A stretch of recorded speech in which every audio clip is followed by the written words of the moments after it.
Jemaat Bawah Kareng adalah jemaat tertua di wilayah 4 dulu dan sekarang. Jemaat yang pertama hadir di wilayah 4, dan karena itu dari sinilah Injil atau gereja jemaat tersebar kemana-mana. Lalu dalam perenungan saya dengan demikian bahwa dari sini lewat doa-doa itu jemaat-jemaat terberkati di wilayah 4.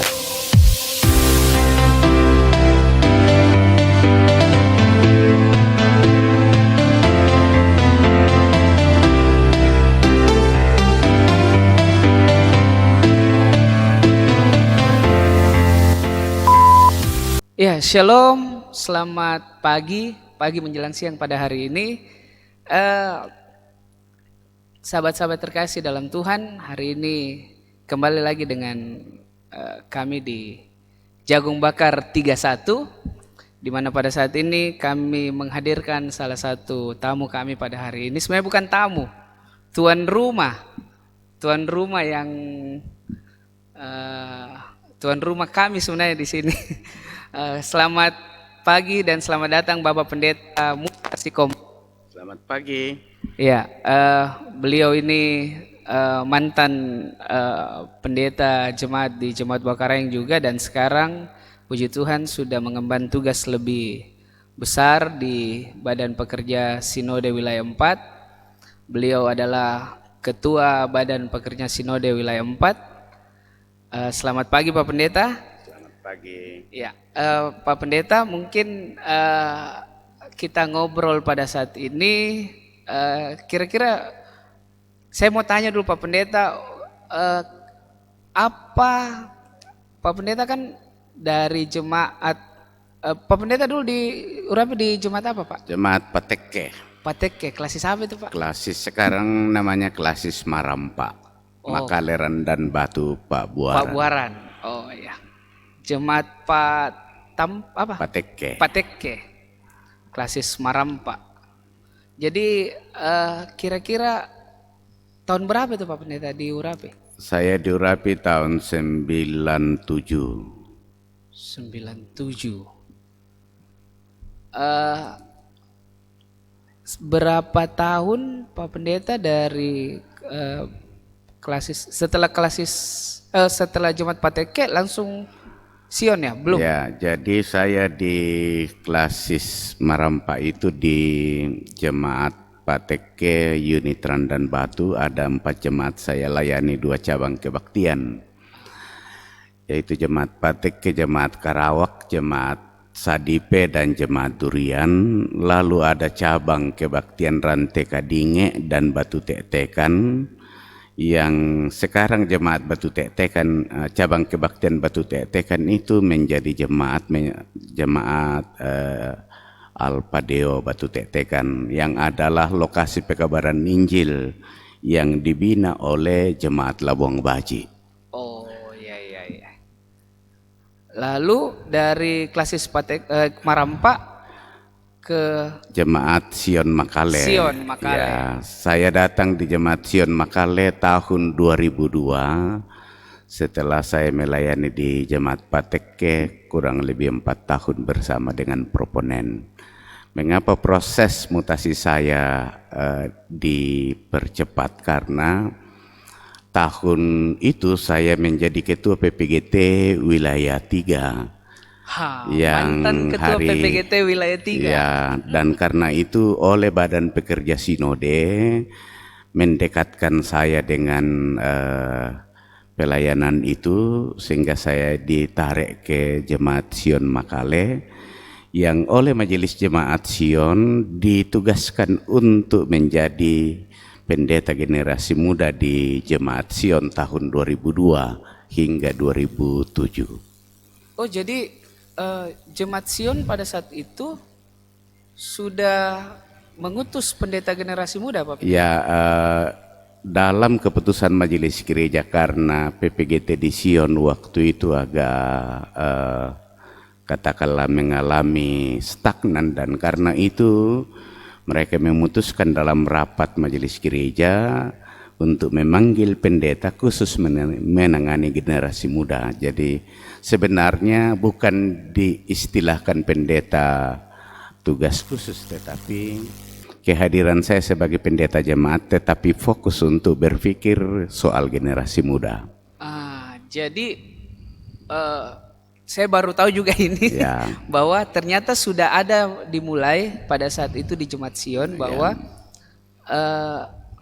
ada pemanggilan khusus untuk penambahan pendeta, Ya. untuk khusus menangani pemuda pada saat itu, Ya. terkhusus mungkin PPGT Pak Ya. Pendeta ya. Ya.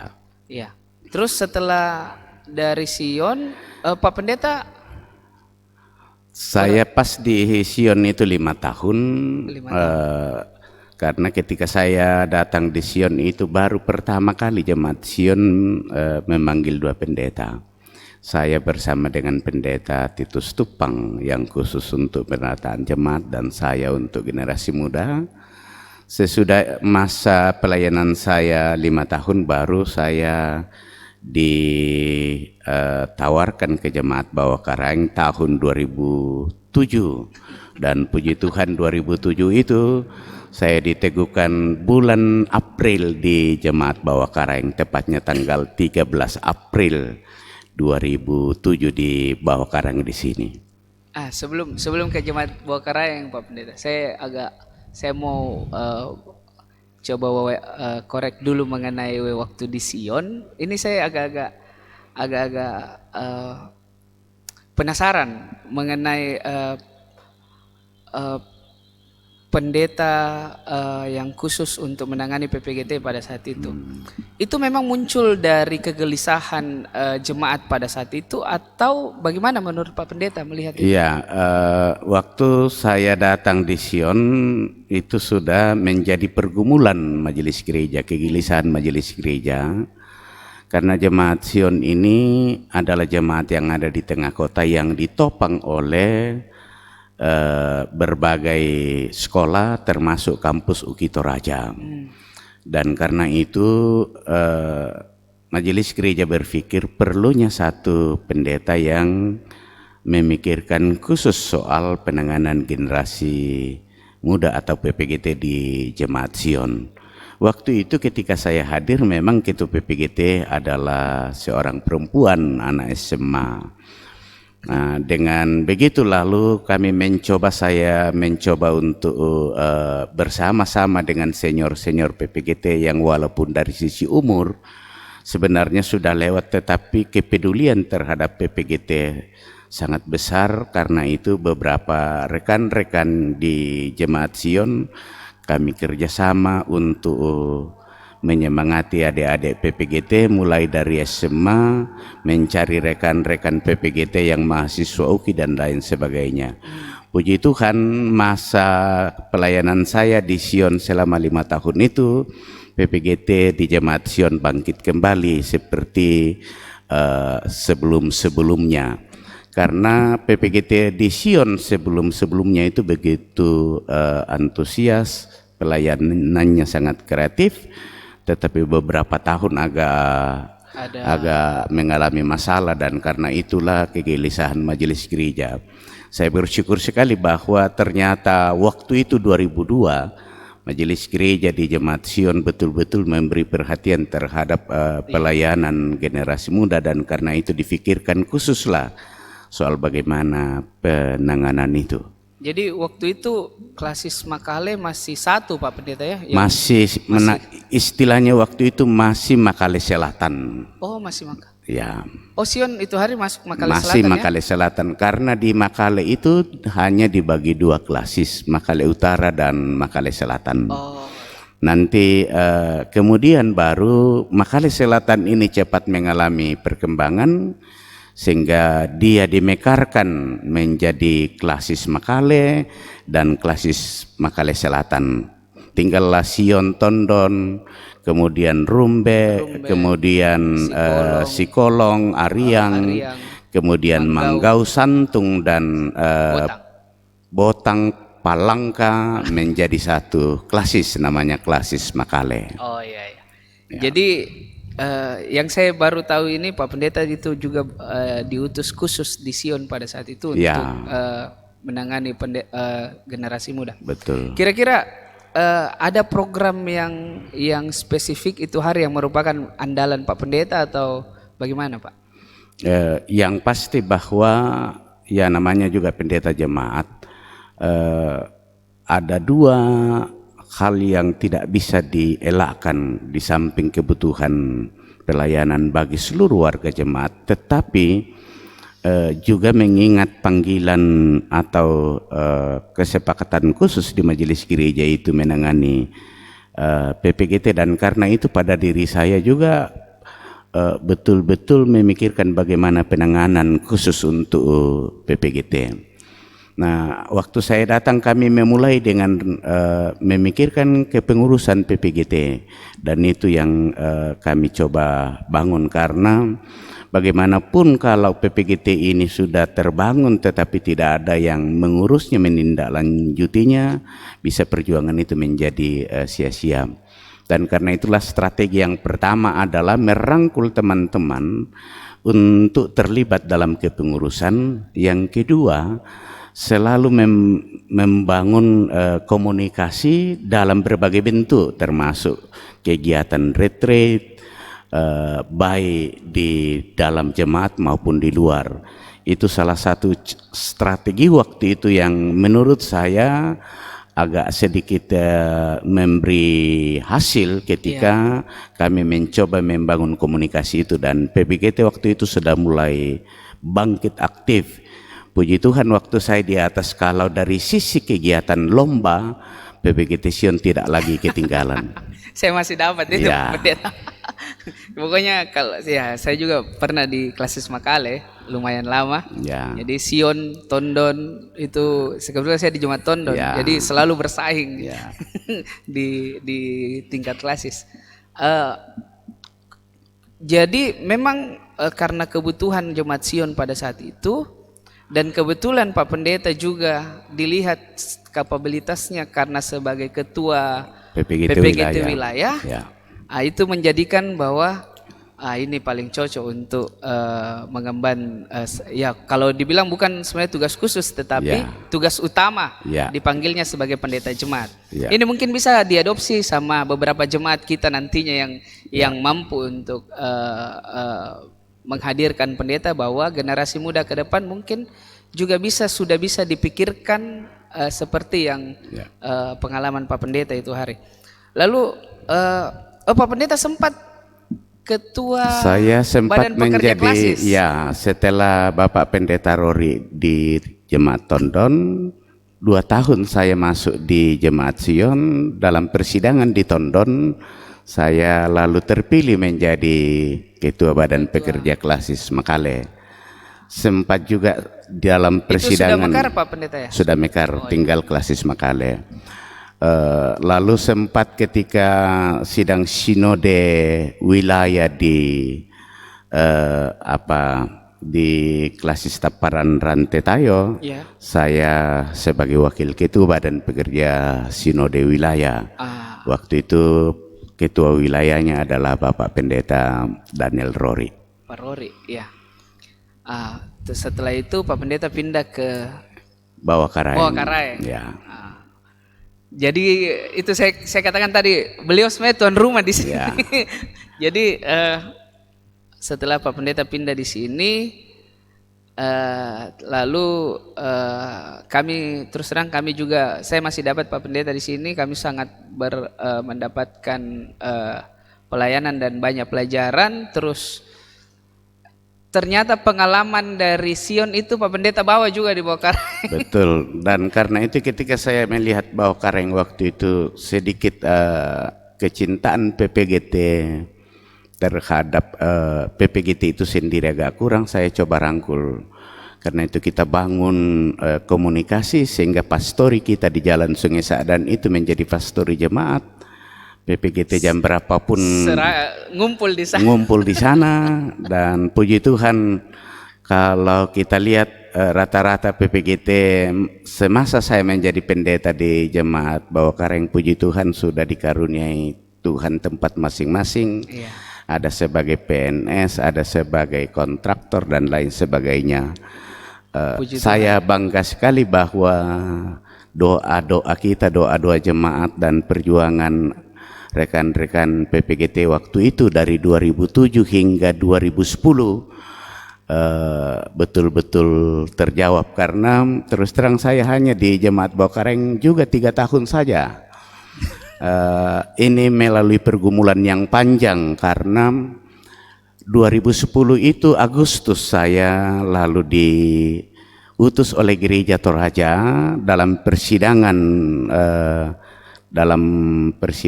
PGI Sulselbara, diutus menjadi Sekum PGI Sulselbara.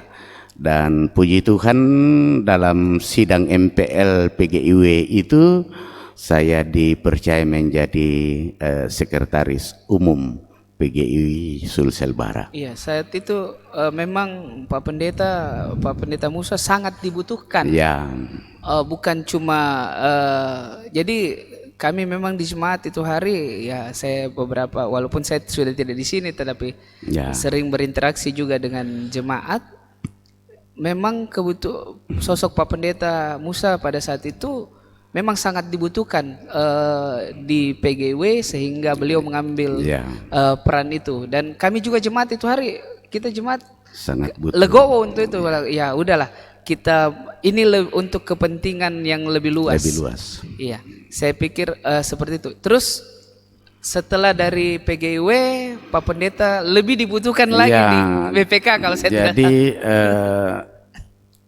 orang apa ya, nasib saya ini menjadi gimana lain. Saya kira ini jalan yang oleh Tuhan tentukan, karena di Bawakaraeng saya tidak cukup 5 tahun oleh Tuhan mengutus saya, karena betul-betul saya tidak tahu bahwa apakah merancang kegiatan untuk masuk PGI, tapi ternyata Gereja Toraja mengutus saya. Setelah di PGI wilayah, di sidang klasis Makassar di Jemaat Biringkanaya, jemaat-jemaat ya mengharapkan saya untuk menjadi ketua badan pekerja klasis, dan karena itu karena saya juga pendeta Gereja Toraja, saya tidak mungkin mengatakan menolak. Tapi sebenarnya ceritanya begini.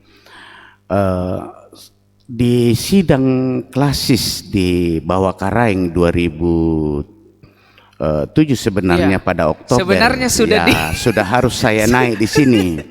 Saya Tapi masih di sini Ketua Pendeta. karena Sebenarnya sudah di banyak jemaat sudah mengusulkan waktu sidang sinode, tapi melalui pertimbangan yang bijak, Pak Pendeta bilang saya baru datang sendiri yang saya ini masih baru di jemaat Bawakaraeng, jadi sebaiknya masih ada beberapa figur. Ya, betul. Saya masih ingat kata-katanya Pak Pendeta pada saat itu. Ya. Sehingga sebuah keputusan yang sangat bijak pada saat itu, bahwa memang diberikan ke figur-figur yang lain. Berbicara setelah itu tahun berapa Pak? Setelah keputusan sidang sinode kembali membentuk Badan Pekerja Sinode Wilayah.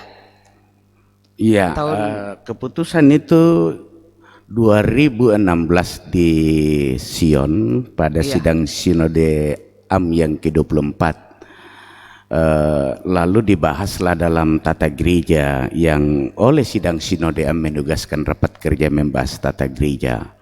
Tarik menarik sebenarnya, karena wilayah 4 waktu itu kan belum dimekarkan. Masih satu, baru dalam bentuk koordinator, karena struktur di wilayah masih fungsional. Oh ya, masih korwil Pak ya? Masih istilah korwil. Lalu di rapat kerja pertama setelah sidang Sinode AM ke-24 itu, rapat kerja pertama dibahaslah itu oleh rekan-rekan wilayah-wilayah di 3 wilayah. Mereka sangat membutuhkan kehadiran wilayah, tidak hanya fungsional tetapi struktur, karena banyak hal. Tapi wilayah 4 sebenarnya justru bergumul dengan kehadiran wilayah. Iya. Dan karena itulah Badan Pekerja Sinode melalui rapat kerja itu menyepakati bersama bahwa wilayah ternyata dibutuhkan. Soal bentuknya, keberadaannya, silahkan wilayah-wilayah untuk memikirkan. Dan karena itu setelah sidang Sinode AM ke-24 tahun 2016, 1 tahun setelah sidang Sinode AM baru dibentuk Badan Pekerja Sinode Wilayah, tepatnya pada 2017. Nah, karena mau tidak mau kita harus berjalan pada keputusan itu, maka walaupun tata gereja mengatakan 1 tahun sebelum sidang Sinode AM wilayah dalam lingkup gereja Toraja bersidang, tetapi mau tidak mau kita harus melanggar dulu tata gereja untuk berjalan pada yang benar. Dan karena itu kita memulai 1 tahun sesudah sidang Sinode AM, sehingga kepengurusan di Badan Pekerja Sinode Wilayah hanya berkisar 3 tahun lebih supaya memulai dengan aturan yang benar, tepatnya di 2020. Iya. Jadi baru-baru ini sidang Sinode Wilayah 4 diadakan, dan kebetulan Pak Pendeta Musa terpilih kembali untuk sebagai Ketua Badan Pekerja Sinode Wilayah. Yang saya cuma ingin stretching, Pak, apa perbedaan wilayah yang dulu dengan BPSW yang dulu dengan BPSW sekarang? Ya. Perbedaan Badan Pekerja Sinode Wilayah sebelum sidang Sinode AM Jakarta, semuanya bertumpu pada wilayah. Jadi wilayah adalah langkah kedua menuju sidang Sinode AM. Usul-usul dari klasis itu harus masuk dulu di wilayah, lalu kalau di wilayah itu tidak tuntas baru bisa diteruskan ke sidang Sinode AM. Kedua, utusan-utusan itu adalah utusan dari wilayah. Utusan wilayah ya. Nah, bukan utusan klasis untuk menuju sidang Sinode AM. Nah, sekarang semuanya bisa melalui pintu klasis, baik utusan maupun usul-usul. Jadi klasis sekarang memiliki kekuatan besar dalam kerangka bagaimana memikirkan baik utusan maupun usul ke sidang Sinode AM yang akan datang. Itu pertama. Yang kedua, pada Badan Pekerja Sinode Wilayah dulu, OIG pada tingkat wilayah itu memang hadir secara penuh, dan karena itu persidangan organisasi intragerejawi tingkat wilayah ada. Sementara kita sekarang ini di wilayah ini hanya ada namanya koordinator-koordinator yang dalam hal ini sebenarnya bahagian dari kepengurusan pusat, baik PKB, PWGT, PPGT dan sekolah minggu. Nah, ini sebenarnya diambil karena pergumulan khusus di wilayah 4 bahwa bukan soal kontribusi persidangannya, tetapi biaya peserta persidangan itu yang cukup besar kalau kita di wilayah 4 melaksanakan sidang-sidang. Kalau di wilayah 4 ini semua OIG bersidang, berarti dalam 5 tahun itu 5 kali persidangan. Artinya tidak ada tahun di mana kita tidak bersidang. Dan itu yang butuh biaya besar khusus di wilayah 4, karena sekali lagi bukan kontribusi, tetapi transport pesertanya yang paling besar. Bayangkan wilayah 4 sekarang, apalagi waktu sebelum Mekar dulu, Pak ya. Ya, betul. Sekarang sudah berapa jemaat, Pak, untuk wilayah? Kita di wilayah 4 ini ada 6 klasis, ada 74 jemaat. 74 jemaat. Ya, 103 pendeta aktif, kemudian 20 lebih pendeta emeritus. Iya. Jadi Kalau menurut Bapak, kan sekarang ini di PPGT ada korwilnya gitu. Ya. Saya tidak tahu di sekolah minggu sama di beberapa OIG lain. Ya. Saya ambil contoh PPGT saja, Pak. Tapi yang menjadi concern kita juga bahwa koordinator wilayah PPGT itu tidak sama dengan jumlah BPSW umpamanya. Kalau saya tidak salah kemarin 14 atau 16 koordinator wilayah di PPGT, sedangkan di BPSW itu cuma ada 5, Pak ya? 6. 6. Ya. Cuma ada 6. Menurut Bapak ini bagaimana? Apakah efektif atau bagaimana? Ya, justru pada satu sisi ini juga agak melemahkan kami pada Badan Pekerja Sinode Wilayah, khususnya di wilayah 4, karena di wilayah 4 ini khusus di PPGT ada 2 korwil. Korwil ya. 1 korwil untuk Sulsel dan 1 korwil khusus untuk klasis Pulau Jawa.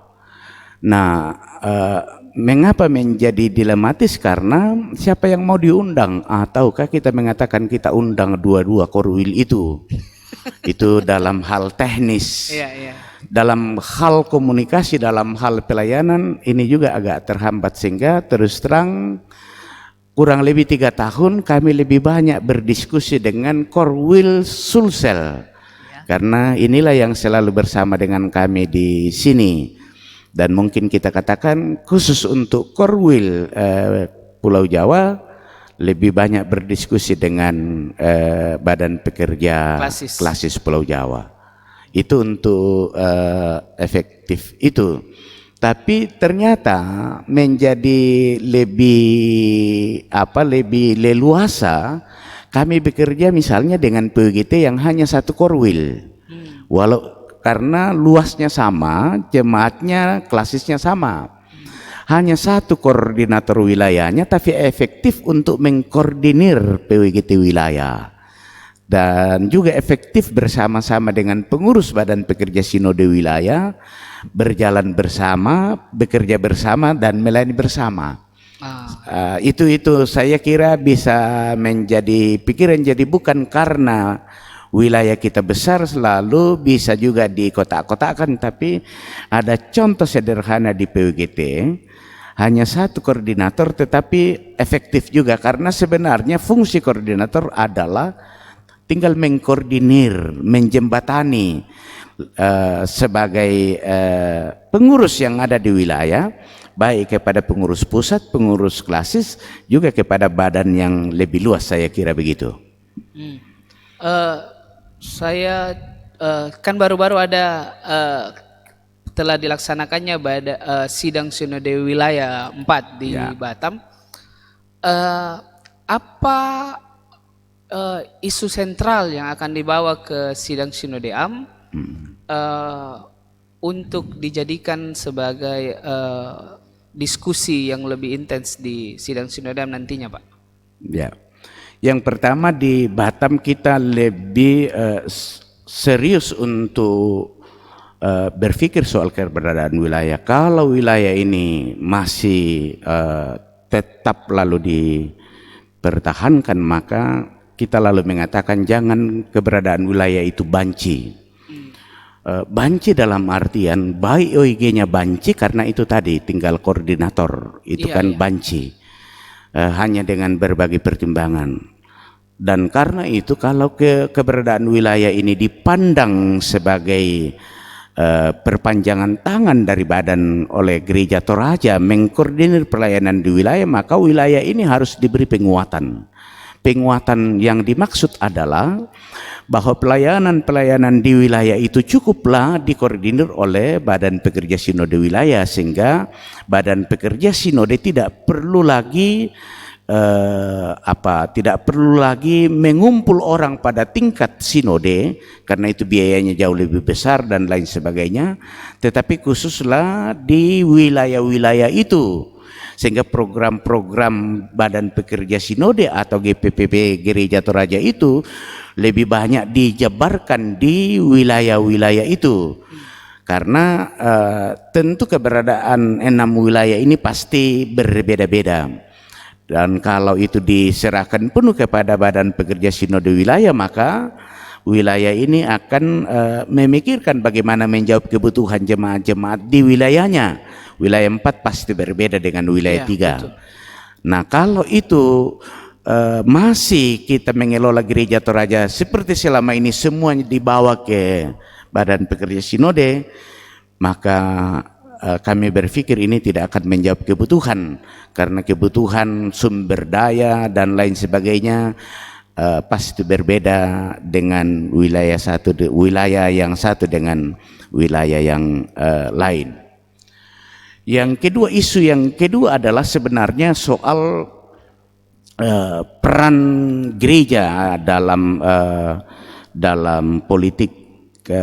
Ini juga menjadi isu sentral. Mungkin karena persidangan wilayah itu dilaksanakan menjelang Pilkada serentak tahun 2020, dan karena itu memang hampir semua wilayah menjadikan politik itu sebagai isu sentral.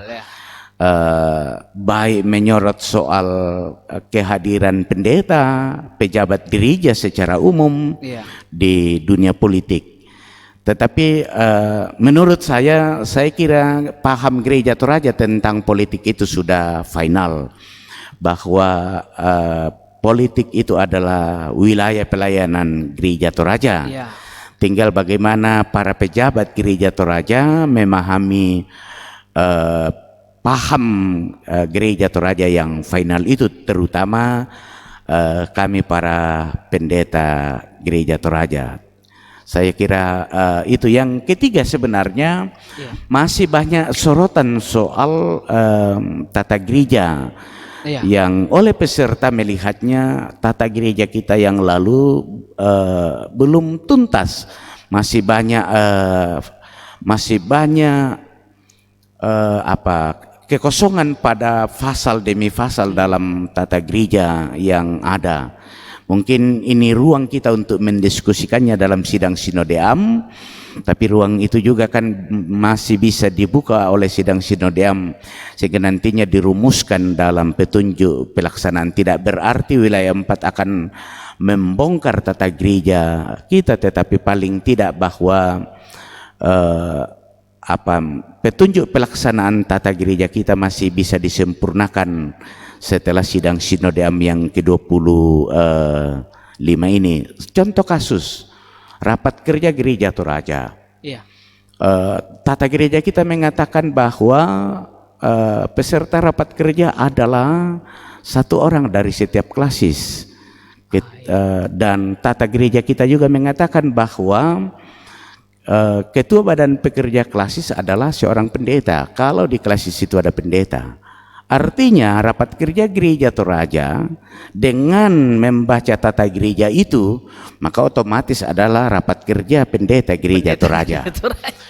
Dan saya kira ini yang suka atau tidak, senang atau tidak senang, kita perlu jujur bahwa potensi gereja Toraja khususnya kita di wilayah 4 itu begitu besar. Dan kalau kita mau, mungkin kita mengatakan kita libatkanlah para penatua dan diaken untuk memikirkan gereja Toraja ke depan. Itu contoh-contoh yang menjadi pergumulan dalam sidang sinode wilayah. Yang terakhir yang alot adalah soal Pindan Sangulele.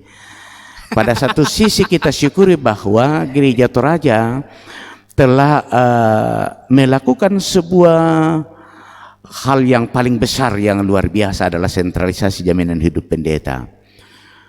Tetapi kalau Pindan ini tidak dikelola, difikirkan dengan matang, karena betul-betul bagi sebagian jemaat ini menjadi pergumulan. Jangankan jemaat-jemaat di desa, kita di wilayah 4 ini menjadi pergumulan kalau ini tidak difikirkan, dirumuskan secara baik.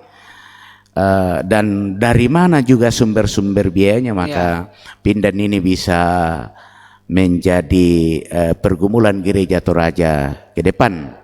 Tetapi kalau oleh Badan Pekerja Sinode Gereja Toraja ke depan yang baru nantinya betul-betul memikirkan secara matang bagaimana pengelolaan Pindan itu, sumber dananya dari mana dan lain sebagainya. Maka ini adalah sesuatu kekuatan besar Gereja Toraja untuk melangkah jauh lebih baik ke depan. Letaknya menurut saya adalah ada pada Badan Pekerja Sinode Gereja Toraja yang baru, dan bagaimana sidang sinodiam yang ke-25 ini bergumul soal Pindan itu. Pindan Sanggulele. Ya, jadi saya tertarik tadi yang mengenai posisi wilayah, Pak. Jadi posisi wilayah ya memang menjadi pergumulan juga, bahwa karena di satu sisi setiap kebijakan-kebijakan wilayah terhadap OIG umpamanya, anggaplah PPGT itu ranah Korwil. Ranah Korwil kan itu ranah pusat. Betul. Ya, karena dia masuk dalam pengurus pusat PPGT. Sedangkan kebijakan-kebijakan tingkat wilayah untuk OIG ini yang akan menjadi istilahnya tidak nyambung.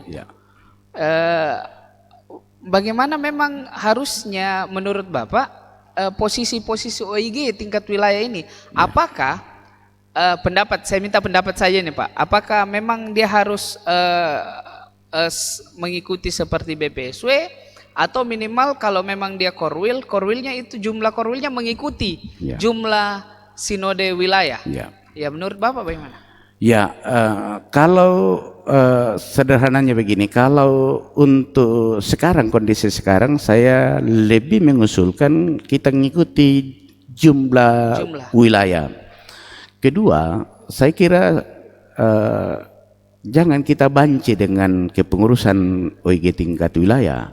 Kalau kita mau memang betul-betul menjadikan wilayah itu sebagai kekuatan Gereja Toraja, maka sebenarnya di wilayah itu pengurus wilayah itu juga harus harus kuat menurut saya. Soal bagaimana mekanisme di sana, saya kira itulah yang diatur dalam tata gereja dan misalnya anggaran dasar, anggaran rumah tangga PPGT. Tapi pengurusnya ada di sana. Soal bagaimana regulasi, pertanggungjawaban dan lain, saya kira itu soal aturan main kita. Sebab misalnya katakanlah yang ada sekarang tinggal korwil, ya berpikir seorang diri, bekerja seorang diri dan lain. Ini kan faktanya karena pada satu sisi dia adalah pengurus pusat, pada lain sisi menjadi rekan kerja dari Badan Pekerja Sinode Wilayah. Sehingga ini menurut saya di situ dilemanya para korwil itu untuk berekspresi, berkreasi dan lain sebagainya untuk memikirkan pelayanan itu. Yang kedua, tentu banyak kendalanya, pembiayaannya bagaimana, karena mereka seorang diri. Ya, pertanggungjawabannya bagaimana, seorang diri. Tidak jelas menurut saya. Saya alami ketika saya menjadi koordinator Badan Pekerja Sinode Wilayah 4 waktu itu, istilah korwil. Tapi korwil waktu itu kan semuanya dibiayai oleh Badan Pekerja Sinode. Nah, kegiatan kita memang tidak ada karena kita tidak punya biaya di sana. Mau berkegiatan harus menyampaikan ke atas, lalu program kita tidak ada di atas. Saya kira seperti itu korwil di masing-masing OIG. Kalau ditanya adakah programnya korwil di wilayah, pasti tidak ada.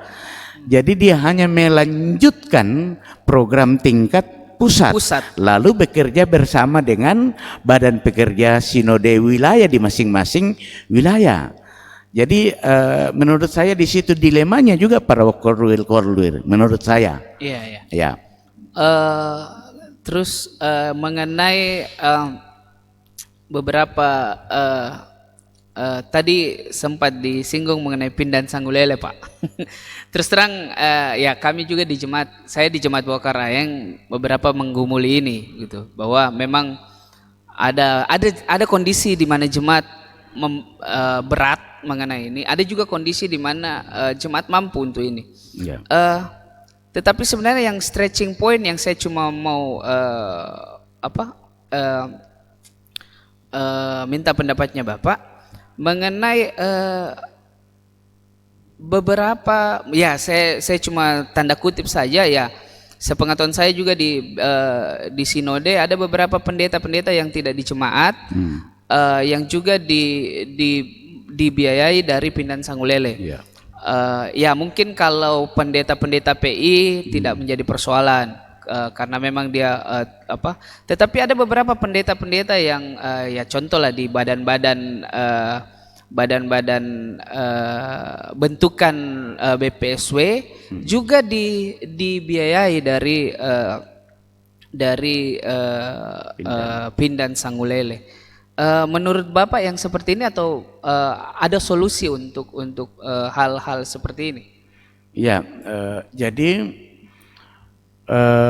untuk pendeta tugas khusus yaitu angkatan sidang sinodeam, kemudian angkatan badan pekerja sinode yang pendeta di LPG, kemudian badan pekerja sinode wilayah, sebenarnya dana pindahnya itu dari Pundi 2. Iya, oh iya. Jadi Pundi 2 yang dikirim oleh jemaat-jemaat ke badan pekerja sinode itu, dari situ diambil untuk dimasukkan ke dalam dana pindan. Oh iya. Nah, cuma memang karena setiap tahun ini tenaga kita selalu bertambah karena proponen itu selalu bertambah. Kemudian pasti ada kenaikan-kenaikan golongan, kenaikan tingkat dari para pendeta setiap tahun. Karena itulah setiap tahun pindan itu naik. Nah, baru 2 tahun kita melaksanakan pindan, dan tahun kedua itu betul-betul menjadi pergumulan untuk hampir semua wilayah dan jemaat-jemaat. Bagaimana membagi pindan itu? Setelah sampai di klasis pun bergumul, sampai di jemaat pun bergumul, karena ujung-ujungnya adalah jemaat. Iya. Nah, saya kira memang menurut saya solusi yang terbaik ke depan adalah memanfaatkan gereja Toraja, harus berani untuk memanfaatkan aset-aset yang dimiliki oleh gereja Toraja dalam rangka mendukung pindan. Ya. Kalau kita hanya mengandalkan kas jemaat, Ya.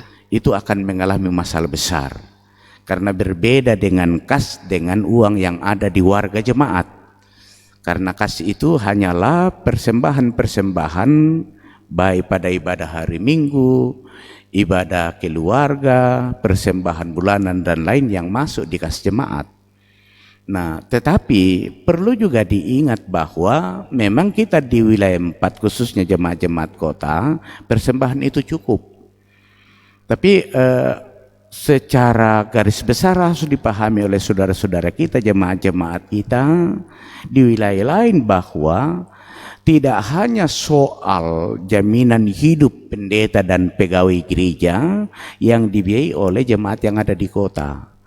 Ada sebagian besar dari kegiatan itu membutuhkan, suka atau tidak, membutuhkan biaya dari jemaat, pelayanan-pelayanan yang diangkat di jemaat di kota-kota. Berbeda dengan jemaat-jemaat yang ada di desa-desa, karena saya mantan pendeta jemaat desa. Kalau persembahan itu sedikit, saya kira juga tidak akan terlalu berat, karena memang persembahan itu lebih banyak atau hampir 90% digunakan untuk biaya hidup pendeta. Biaya hidup pendeta. Ya, Biaya betul. pelayanan di desa-desa itu tidak ada. Nah, ini yang kebutuhan seperti ini yang harus dilihat secara komprehensif, sehingga kita tidak mengatakan mengapa kota mengeluh. Ya, kota mengeluh karena memang pelayanan itu harus ditopang oleh biaya. Tanpa biaya di kota, pelayanan tidak akan mungkin jalan.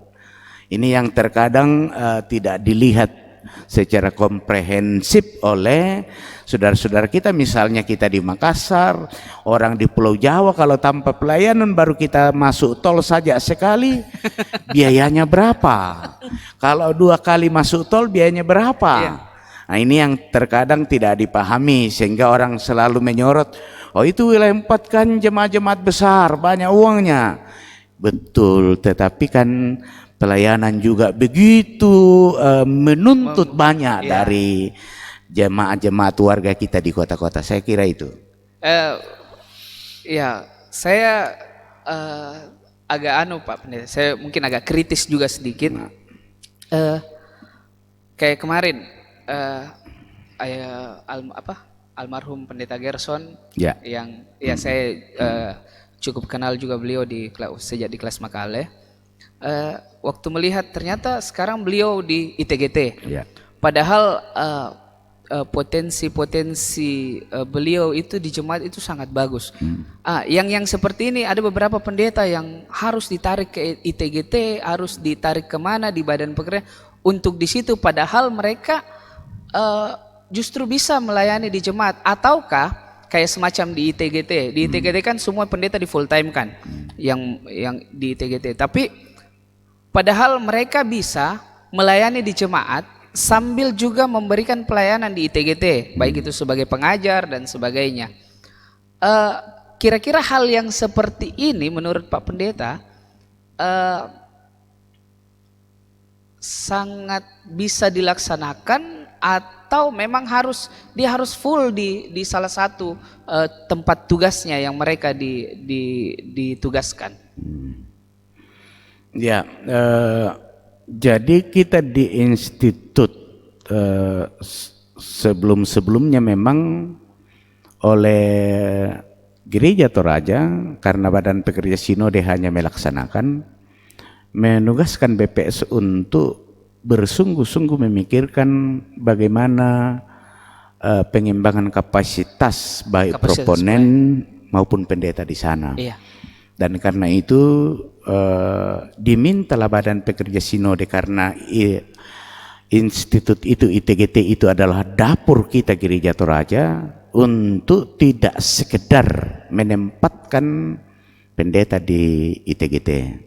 Mungkin dengan pertimbangan itu sehingga memang rekan-rekan pendeta yang potensi jadi jemaat, karena ada potensi yang dilihat dalam dirinya untuk dapat dibagi. Katakanlah ketika pendeta itu berhasil di jemaat, maka dia akan menjadi motivator bagi proponen dan rekan-rekan pendeta ketika dia masuk di institut. Itu harapan-harapan seperti itu.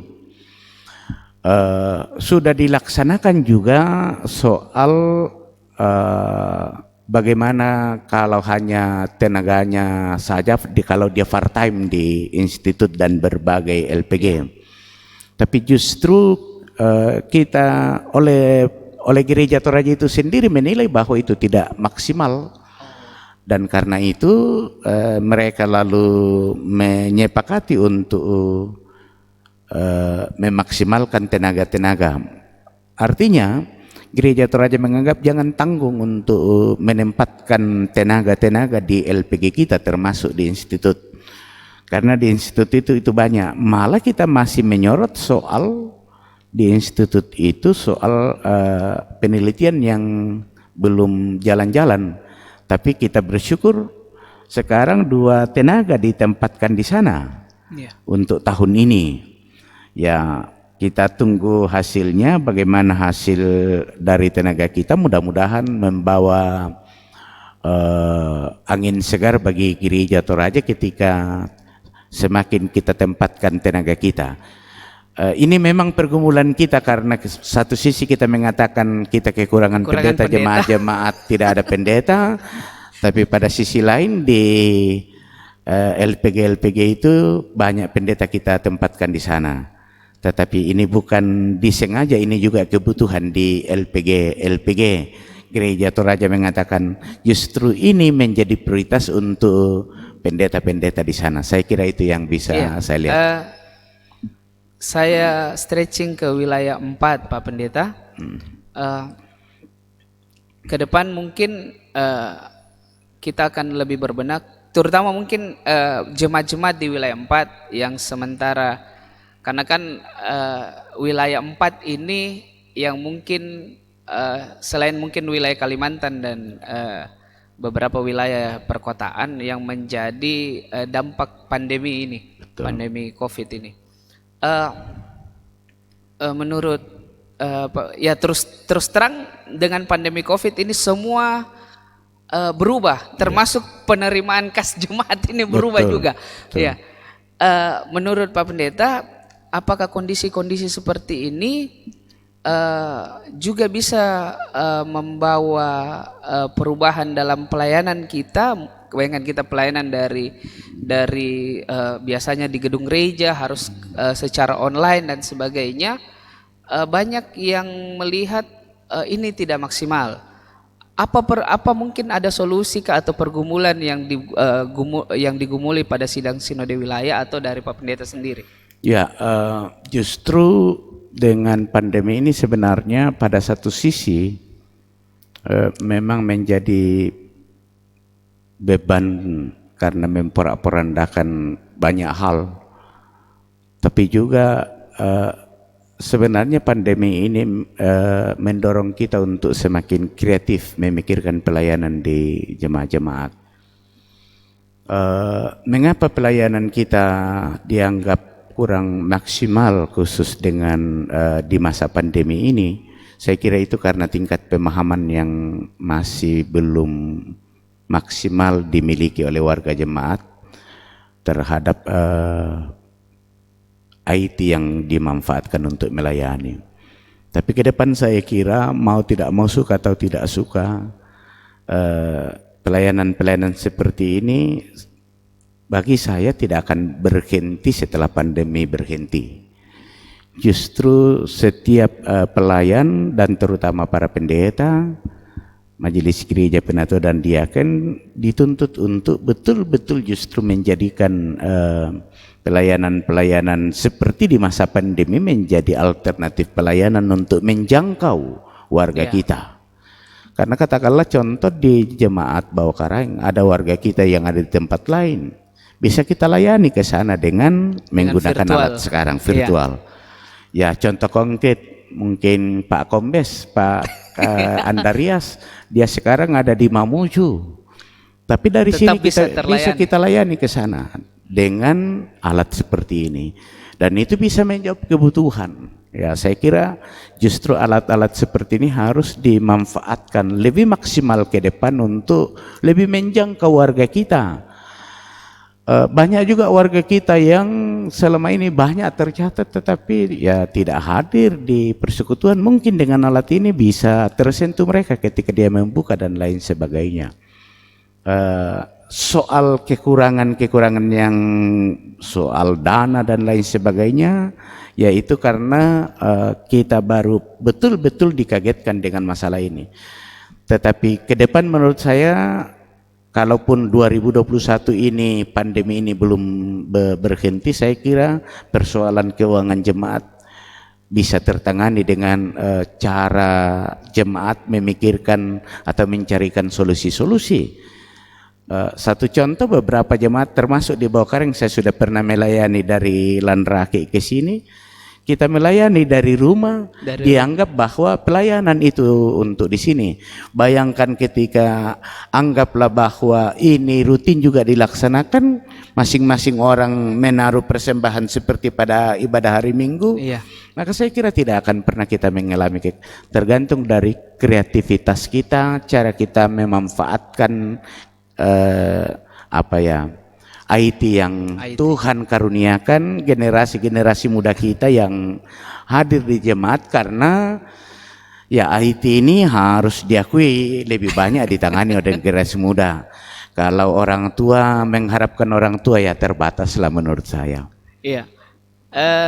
Terakhir mungkin closing statement dari Pak Pendeta, karena tanggal 15 November ini Badan Pekerja Sinode Wilayah 4 akan diutus. Kira-kira langkah ke depan mengenai pembinaan warga gereja dan apa yang akan dilakukan oleh Badan Pekerja Sinode Wilayah 4. Saya minta closing statementnya dari Pak Pendeta. Ya, saya kira yang pertama, mengapa pengutusan dilaksanakan di Bawah Karaeng? Ini setelah melalui doa, melalui pergumulan bahwa jemaat Bawah Karaeng adalah jemaat tertua di wilayah 4 dulu dan sekarang. Jemaat yang pertama hadir di wilayah 4, dan karena itu dari sinilah Injil atau gereja jemaat tersebar kemana-mana. Lalu dalam perenungan saya dengan demikian bahwa dari sini lewat doa-doa itu jemaat-jemaat terberkati di wilayah 4. Alasan yang kedua bahwa jemaat ini dalam banyak hal telah menjadi berkat bagi jemaat-jemaat, dan karena itu juga kita lalu berkeputusan bersama untuk meminta Majelis Gereja Jemaat Bawah Karaeng sebagai tempat pelaksanaan pengutusan. Alasan yang ketiga, di masa pandemi ini jemaat Bawah Karaeng sudah membuka jam ibadah untuk warga jemaat, sementara di beberapa jemaat belum membuka, baru ibadah lewat live streaming. Kita berharap dengan diutusnya Badan Pekerja Sinode Wilayah dan Badan Verifikasi di sini di jemaat tertua ini, maka Badan Pekerja Sinode Wilayah itu ke depan akan semakin terdorong, termotivasi, terinspirasi untuk penataan pelayanan di wilayah 4 kepada jemaat-jemaat dan kepada seluruh warga jemaat. Paling tidak bahwa kita berharap wilayah menjadi basis pembinaan untuk jemaat-jemaat dalam berbagai potensi yang dimiliki oleh wilayah 4. Pemanfaatan potensi itu akan menjadi hal utama yang difikirkan oleh Badan Pekerja Sinode Wilayah. Bagaimana memanfaatkan potensi itu, tetapi juga bagaimana mempersiapkan dan semakin membekali potensi yang dimiliki di wilayah 4 untuk kemajuan gereja sekaligus kemajuan bangsa dan negara. Karena kita tidak bisa terpisahkan dari masyarakat di sini. Yang berikut tentu mohon dukungan dari klasis-klasis dari jemaat-jemaat untuk kegiatan kita. Moga-moga Badan Pekerja Sinode Wilayah 4 akan semakin memberi nilai tambah kehadiran Badan Pekerja Sinode Wilayah. Sekecil apapun, menurut saya kalau dia dikerjakan dengan tulus dan ikhlas, pemilik kehidupan persekutuan ini yang akan memberkatinya. Saya kira itu yang saya dapat sampaikan. Terima kasih kepada Jemaat Bawah Karaeng untuk sambutan yang luar biasa. Saya secara pribadi sukacita karena ketika saya diteguhkan di sini untuk tugas sebagai pendeta jemaat, saya juga diutus di sini untuk tugas khusus dalam Gereja Toraja. Terima kasih. Iya, terima kasih Pak Pendeta Musa Sikombong. Kami dari Jemaat Bawah Karaeng juga senantiasa mendoakan semoga dalam tugas dan pelayanan dan juga dalam keluarga Bapak senantiasa diberkati dan ditolong oleh Tuhan. Sekian dari kami. Anda sedang berada di Jagung Bakar 31. Terima kasih. Tuhan Yesus memberkati kita semua. Shalom. Shalom. Yesus Tuhan, dengar doaku. Orang lain memilih jangan jalan terus. Yesus,